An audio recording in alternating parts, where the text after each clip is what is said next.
Greetings. Hello, students. So, in the last video, we have seen Wolfgang Iser's the reading process, a phenomenological approach, right? So, reading is a process that envisages an act of comprehension, right? That is what we have seen in Wolfgang Iser's the reading process in the beginning of the essay. So, what does it mean? Means what is the meaning of reading according to Wolfgang Iser, right? According to him, reading consider two things. What are the two things? The actual text and the actions involved in responding to the text.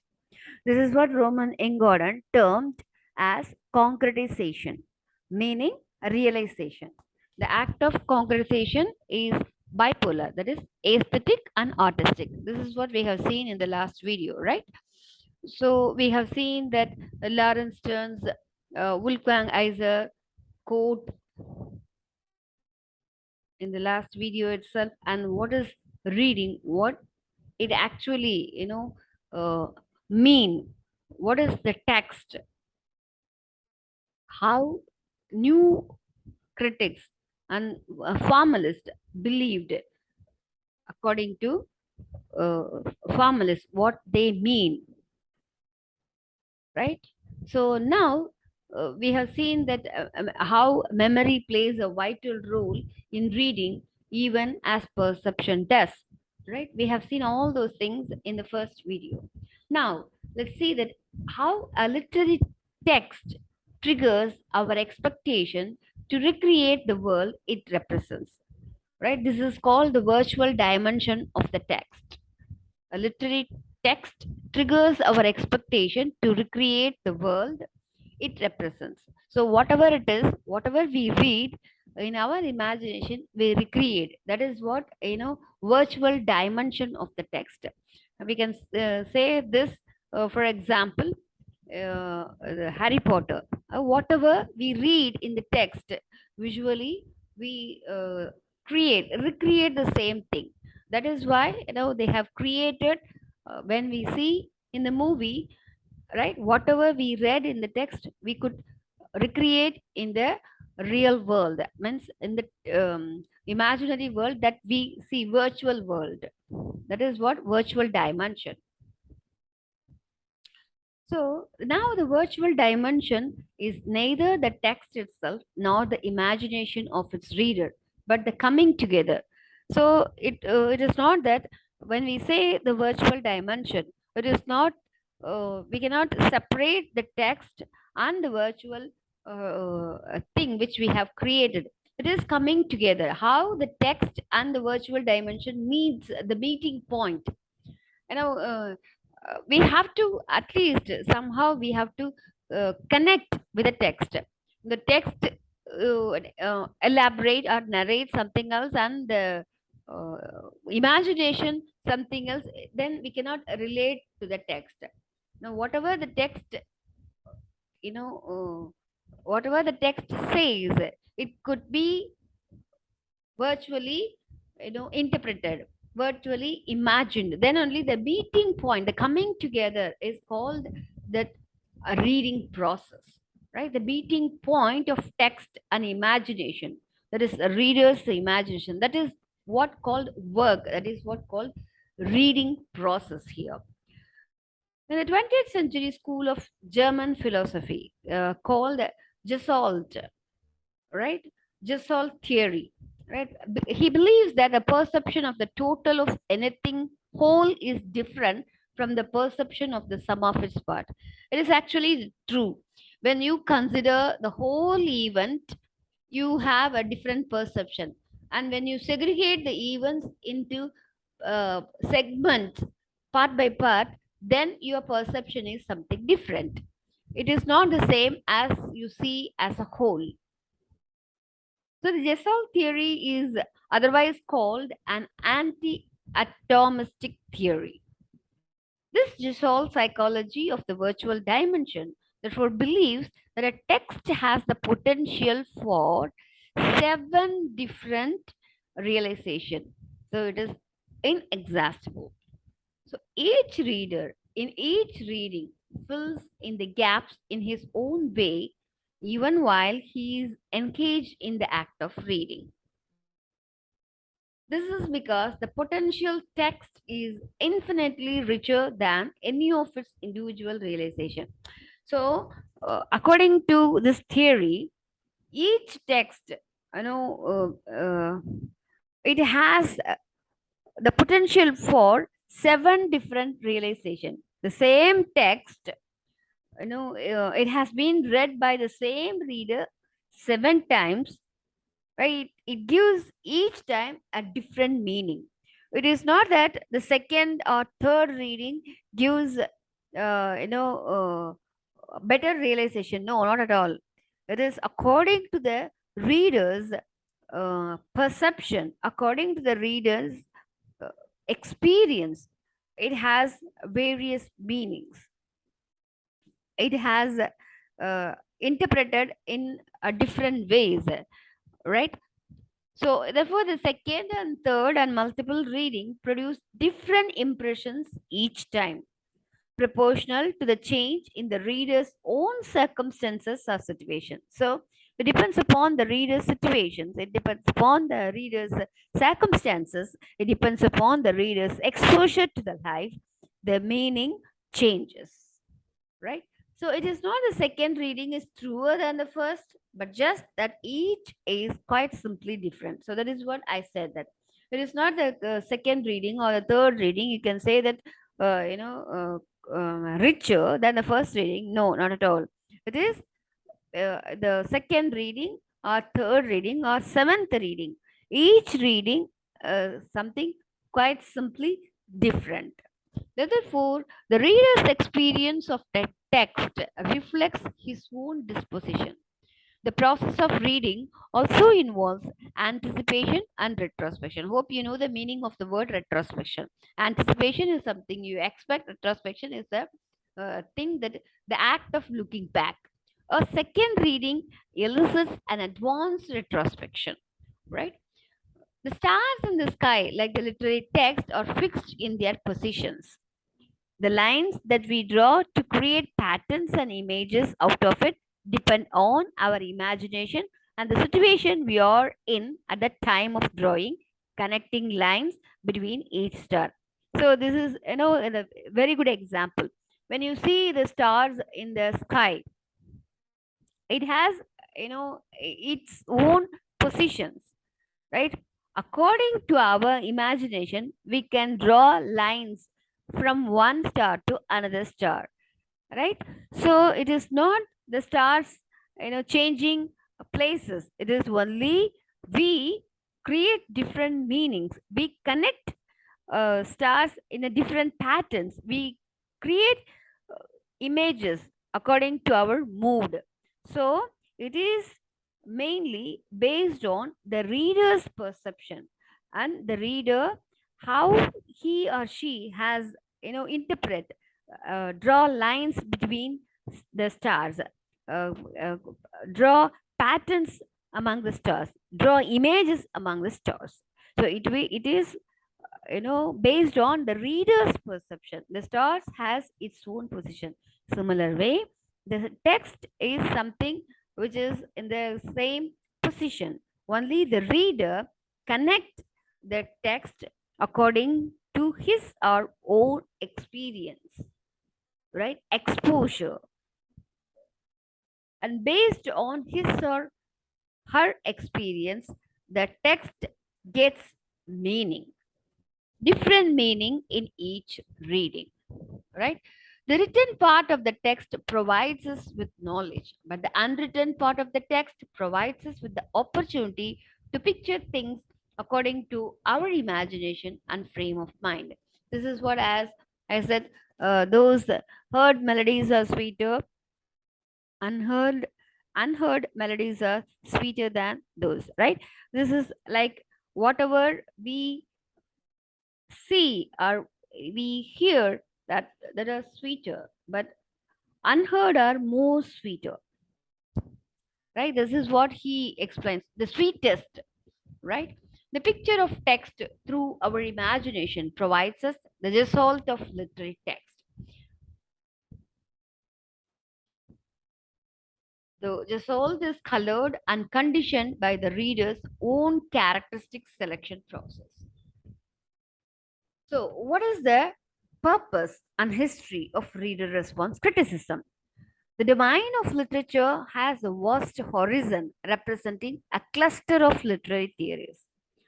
Uh, we know that there are n number of theories, and many theories, when we trace the origin of many theories, many school of thoughts, we get different ideas.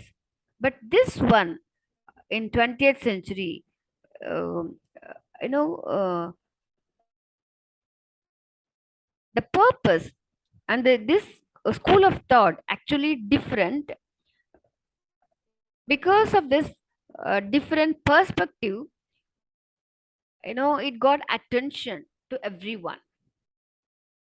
Each of these theories has come from a different school of thought, forming a strict sense of the systematic study of literature. The purpose is to analyze the subtleties of literature that include social prophecy, interdisciplinary themes, intellectual history, and moral philosophy. Right? So it is mainly that relevance to interpreting meaning to humans. This is what the whole concept of theories try to uh, indulge things to humans. So reader response criticism in modern academics is another literary theory that focuses on the audience or reader's experience of any literary work. This is something different, not different from the new critics ideology, different from formalist ideology. Because of that same reason, this theory gets its prominent place. The theory gained popularity because of its contrastive ideology. This is what I said, right? Because the contrastive ideology, the formalists are the uh, what is that? New critics. They have different kind of thing in their ideology, but this is all those new critics are formalists. They they gave importance to the text, not the readers. So the theory is no denying that there are several literary theories which paid some attention to a specific role of a reader in interpreting the meaning of a piece of a literary work. So reader response criticism as modern theory philosophy emerged between the 1960s and 80s, particularly in German and the US. They clearly dominated the work of Roland Barthes, Norman Holland, Wolfgang Iser, Stanley Fish, and many others. So, the reader's response criticism revolves around the phenomena respond to reading. The theory identifies the reader as a significant and active agent who is responsible to impart the real meaning of the text by interpreting it. So, the reader has the responsibility to give meaning to that text. This is what reader response theory, right? The whole theory, revolves around one concept, that is the reader as a significant and active agent who is responsible to import the real meaning of the text by interpreting it. This is what the whole theory tried to say. The modern school of thought argues on the existing perception of the literature. According to it, literature is like a performing art that enables the reader to create his own text related unique performance. Right? It stood against the other theories of new criticism and formalism, which totally ignored the reader's role in recreating the meaning. This is what, right? It is entirely different from new critics ideology and formalist ideology. So, new criticism consider that only structure, form, and content, or whatever it is, within the text create the meaning. This is what new critics say. Within the text create meaning. There was no appeal to the author's intention or his authority, nor did it consider the reader's psychology. None of the single element was focused on the new critics' orthodox. So, this is something different from new critics' ideology. Then, what is this reader response theory? The reading theory, scaffolding the whole argument of this modern school of thought, gained prominence after 1960s, focusing on the readers as the main audience of a particular text was the first theory which gave importance to the readers more than a text. So the text did not get prominence unless it is interpreted by a reader. So the main focus is on reader's part. So many critics connect the philosophy of this theory to post structuralism, as it has the same emphasis on the reader's role in actively constructing the meaning of the text. Like post structuralism, reader response theory opposes the reader's role as a passive consumer of the literary text. It does not ground itself on just creating objective meaning. So it is not that reader, whatever you say, the writers say, the reader accept and read just like that passive reading. No, it is not like that. Reader response theory, only the active reader interpret the text and gives meaning. This is what reader response theory. The text gets its popularity, its meaning only because of the reader who read the text and interprets it. Because of that reason, the text gets its popularity. This is what reader response theory. So, the reader response theory, on the other hand, argues that a text does not have any meaning in isolation unless the reader experiences it or reads it. So, modern criticism has changed the critic's job to analyze the text structure. The reader response critic examines the reader's reaction and its scope to evaluate distinct ways in which readers or interpretive communities deduce the meanings. The reader's interpretation can be a personal reaction.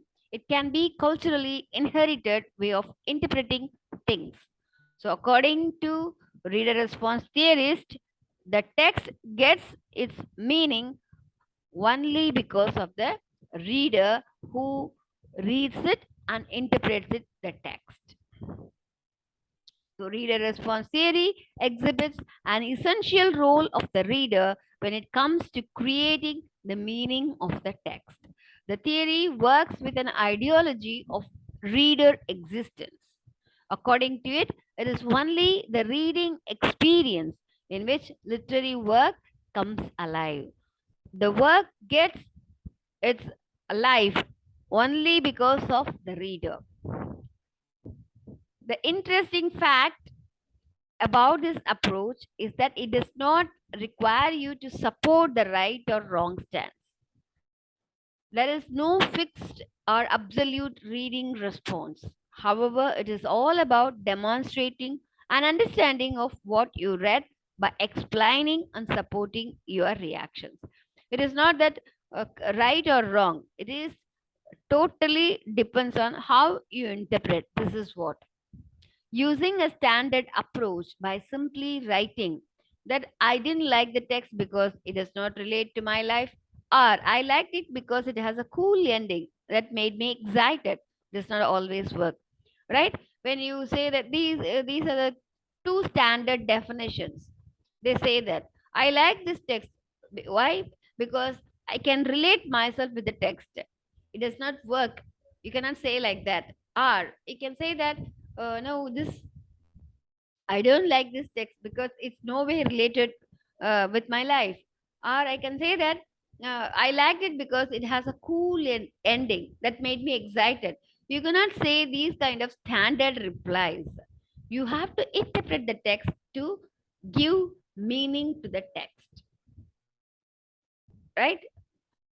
So this is what the reader response theory actually means. In response writing, you can assume the reader has read the literary text, so you do not need to summarize it. Instead, adopt an analytical and systematic approach to evaluate the text. So, when you are thinking about interpreting a text, you have to remember that you need not summarize the text. You have to take an analytical and systematic approach to evaluate the text. This is what the reader response theory actually meant. Okay, so here we complete Wolfgang Iser's reading process, the phenomenological approach. This unit 2 has two essays, Stanley Fish essay and Wolfgang Iser's essay. We have completed now Wolfgang Iser's essay, reading process, the phenomenological approach. So now we have completed unit 2's one section. Only Stanley Fish essay is now balanced. Thank you, guys.